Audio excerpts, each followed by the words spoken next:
తాటి చెట్టు అంతా పెరిగిండని, దూలమూల పెరిగిండని, దూడకున్నంత మెదడు లేదంటాడు, సన్యాసి అంటాడు, ఏడదాక్కున్నాడు అంటాడు. నాకు మాట్లాడరాకనా? నాకేమో కొంత మర్యాద సంస్కారము ఎక్కడో అడ్డం వస్తూ ఉన్నాయి. నాకు అనరాదా? తాటి చెట్టు అంతా పెరిగినావంటే నువ్వు లిల్లీ పుట్టంతా లేవు అని నాకు అనరాదా? అయింది నువ్వు నన్ను సన్యాసి అంటే నిన్ను సన్యాసి అనడం నాకేమైనా పెద్ద కష్టమైన పని? అది నువ్వు పదే పదే నా ఎత్తు గురించి దుర్భాషలాడుతూ ఉన్నాడు ఆయన. ఇప్పుడు నేను అనేది నా ఎత్తు మీద నీకెందుకయ్యా అంత ఈర్ష?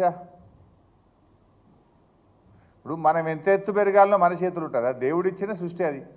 మనం ఎంత ఎత్తు పెరగాలనేది మన చేతుల్లో ఉంటుందా? ఏమి అది భగవంతుడు ఇచ్చింది.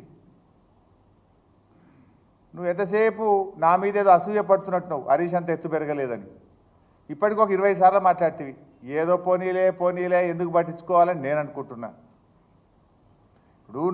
ఇప్పుడు నా గురించి ఎంత తిట్టినా, నా ఎత్తు గురించి నువ్వు ఎంత మాట్లాడినా, నువ్వు ఎంత దానిలాడినా ఇప్పుడు నా అంత ఎత్తు నువ్వు పెరగలేవు. అయిపోయింది నీ పని, నువ్వు పెరగలేవు, నువ్వు గంతే ఉంటావు. నా ఎత్తు గురించి ఆలోచించడం మానేసి